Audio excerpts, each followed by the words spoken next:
بعد الضوء الضوء الضرب شديد. طبعا ده باقي القصة يا اخوانا بتاعت كلام الليل واخره، ناس الليل واخره. ده الجزء الثالث وان شاء الله يكون الاخير. الضوء اللي قلت لكم مع العربية، هم أثناء ما كانوا قاعدين والجو متوتر والخوف والأحاسيس الكمية اللي حاصلة عليهم ديك، والاتنين بقت قالت ما بتسمع، ويعني بقت ما فارزين أي حاجة كده قد حوالينهم أو قدامهم. في ضوء ضرب شديد كده، ضوء رهيب شديد بقى جاي عليهم، يعني الضوء ده شايفينه هم من ورا، ضارب شديد، ضوء قوي شديد. النيران انطفت وبقى مولع ضوء، لكن ما عارفين هل دي برضو نار ولا ده شنو. بعد شوية قالت بيحسوا بأصوات، أصوات يعني هي ما سامعة كويس، قالت اتنين ما كانوا سامعين كويس، أصوات بتجي من بعيد، فبقوا ما عارفين إنه هل دي الحاجات الحاصلة حولهم ولا ده صوت شنو. ففعلا زول بيقول يا ناس يا ناس سلام، يا ناس انتوا حيين ولا ميتين، يا ناس الحاصل عليكم شنو. بيدق لهم كده في في القزاز بتاع العربية، وبيدق كده في العربية يا ناس. فقالت هي يعني في حتتها جامدة تماما، ما قادرة تبدي أي حاجة.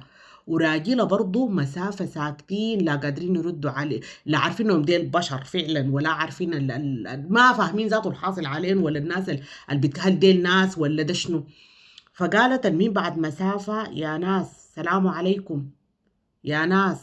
المهم يعني قالت بعد مسافة كده هم يطمئنوا بالسلام وبكده انه دي الناس حقيقيين، وكم نفر وكانوا بيتكلموا يا اخوانا الحاصل عليكم شنو وبتاع. فقالت بعد ذاك حتى راجلة قدر يستجمع قواه ورد، والله نحن الحاصل كده كده قد افتح الباب انزل لينا. قالت اتوكل على الله، قالت لي اتوكل كده انزل.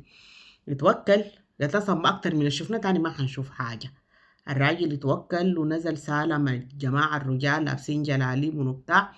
يا زول ان شاء الله خير، جابكم بجاي شنو الحاصل عليكم؟ قال لنا والله نحن تايهين، انا مسافر باولادي ديل والحاصل كده كده كده. قال لي يا زول انت دار تجاسف بنفسك، جاسف بنفسك بطريقتك، لكن في داعي تجاسف باطفالك يا اخي في الظروف الزي دي. وقت حسيت انه الوطن ماشي تضلم، كنت اشوف لك اي حته تكون مأهولة بالناس اقعد فيها، بدل تضحي بأولادك كده بالطريقة دي. وانتوا هسي كان طريقكم على وين وراه، ونحن كنا ماشيين كده نواحي كردفان. قال لي انت هسي في الشرق لقيته جاب الشرق لكردفان شو، انا ما عارفة. الجماعة طلعوا رشايدة، قالوا من الرشايدة دي سايقين لهم بوكس ابو القبينة، واساسا هم يعني المنطقة دي حافظينها كويس وبيعرفوها كويس. ده حسب يعني قالت بعد ذاك كلام وكده. وقال لها نحن اساسا ده ما طريقنا، اساسا كنا جايين جابتنا الظروف بجاي صدفه. وحتى يعني المفروض نكون ماشيين باتجاه تاني، لكن الخطرات بتاعت العربيه الخطرات حقت الورا الحمراء دي يعني قال هم لمحوها من بعيد سبحان الله، بس ربنا اراد انه ينقذهم. فقال له يعني لما شايفين الخطرات وضوء ثابت ما متحرك، قلنا يمكن دي الناس تايهين ولا حاجة ولا كده، نشوف الحاصل علينا. فقالت لي هم ذاتهم يعني ما معروف، قالت لي احتمال لانه لقونا اسره يتعاطفوا معانا، لو كان لقوا الراجل برا ما اظن كان يتعاطف، ما معروف غيته. لكن قالت اولاد حلال وقفوا معاهم وإن شاء الله خير وإن شاء الله سلامة. قالت نحن نهائي لا قلنا كده لا عدنا لا حكينا، ولا قلنا لهم شفنا ولا ما شفنا، لأنه أساسا اللي كان فينا مكفينا تماما ولا قادرين ندي ولا عارفين ذاته. قالت نحن لحد ما الرجال دي يجوا وبيتكلموا، وأنا قالت عن نفسي ما كنت عارفة إنه الحاصل لنا ده حقيقي ولا الحاصل لنا ده شنو. خلاص بعد ذاك عندهم زي لا اقول لكم جنزير. المهم قالت غايته ربطوا العربيه حق الديل بعربيتهم، وفي الاول في اتنين ورا كانوا لزوا العربيه دي. المهم ولا عملوا غايته عملوا كام حاجه كده ده. وبعد ذاك بيجوا جارين العربيه لحد ما طلعوا باك هي ده مسافه. بعد ذاك قالوا لهم بعد ديتوا احسن، قالوا للراجل لو بتطمئن نخلي العربية هنا ونسوقك انت والأولاد، نوديكم أي حتة يعني قريب من هنا ده، نطلعكم بس من الحتة دي لأنه أولادك ديل ما ممكن تخلين هنا باقي الليل ده وكده. قالت أبوهن لا، قال لهم لا ما في طريقة، يا كلنا سوا يا مهناي. قال لي خلاص خلي العربية رايح انت ذاتك. فقالت فعلا ساقوم بعربيتهم دي وودوهم يعني حلة كده قريبة، يعني قالت ما كان بعيدة شديد لكن بس أظنهم عشان الظلام. المهم قالت قعدوا هناك وقالوا لنا الصباح صباحات وبيوت أبوكم يجي راجع يشوف طريقة يجور عربيته ويكون عارف، يعني وروه اسم الحتة، وروه الاتجاه اللي انت مفروض الصباح تجي راجع. وقال لي لو ما هنا احنا بنجيك. بنجي تاني نسوقك. بس المهم انتوا هسه تطلعوا من الحتة دي لأنها حتة ما آمنة وحتة صعبة شديد. ففعلا قالت الحمد لله يعني بعد ذاك طلعوا بالسلامة ومشوا باتوا، وتاني يوم لحد ما صلحوا عربيتهم، وقالت أي زول يقول لهم سلامة سلامة بس أنا مرقتكم من الحتة دي، تحمدوا الله إنكم مرقتوا من الحتة دي. وقالت فعلا يعني لما الواطة دي كده صبحت ودايرين يعني ياخدوا طريق الرجعة، لقوا روحهم هم أساسا ما لهم أي علاقة بالاتجاه اللي كانوا ماشيين عليه، ودّروا الدرب كلّه مشوا في طريق مختلف تمامًا هم ناس كانوا ماشيين اتجاه كردفان لقوا روحهم مشوا على الشرق، كيف الله أعلم. قالت لي: "ليه هسه نحن الطريقة"، وقالت لي: "يعني زوجي ده بيعرف الطريق ده وسافر قبل كده يعني ما أول مرّة يسافر بعربيته".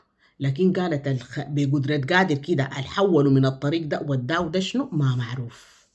ما معروف نهائي. وقالت عاد من ديكي تاني نحن توبة، أنا قالت قلت لي تاني سفر براك داك الدرب، لكن أنا دي نهائي قلت له تاني نهائي سفر بعربات ما بسافر ما بسافر. بقت لي بتوبة وما صدقنا ذاته مرقنا، احنا مرقنا قالت بأعجوبة. ويعني قالت في اللحظات ديك أنا قاعدة يعني لما كتبت فيني يعني الوقت اللي كانوا مقفولين وما عارفين روحهم، يعني لا عارفين شرق لا غرب ما عارفين يمشوا وين. يعني قلت لي أنا بعاين لي ذهبي اللابساه في يدي، وبعاين لي حاجاتنا وبعاين لي أولادي وبعاين يعني قلت لي حسيت إنه الدنيا دي يعني مسيخة، والدنيا دي ممكن الإنسان أنت أي شيء تفقده في لحظة.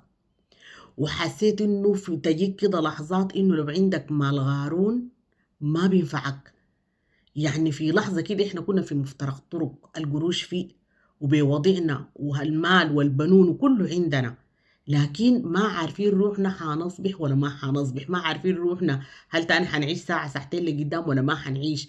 هو قالت ده الطبيعي يعني إنه ما في إنسان مخلد في الدنيا وأي كلنا إحنا عارفين روحنا إحنا حيجي يوم حنموت، لكن يعني اللحظة دي أنت ما بتحسبها إلا لما تضغط تجيك كده عصرة زي دي بتعرف إنه أنت ما بعيد تحتاج لحظة ممكن تفقد أي شيء، ولا قروشك بتنفعك ولا جاهك ولا ما في حاجة بتنفعك إلا عملك وذكرك لربك. فربنا يعني يحفظنا ويحفظكم. وغيت أعفو مني القصة عصرتكم فيها شديد. سبحانك اللهم وبحمدك أشهد أن لا إله إلا أنت أستغفرك وأتوب إليك.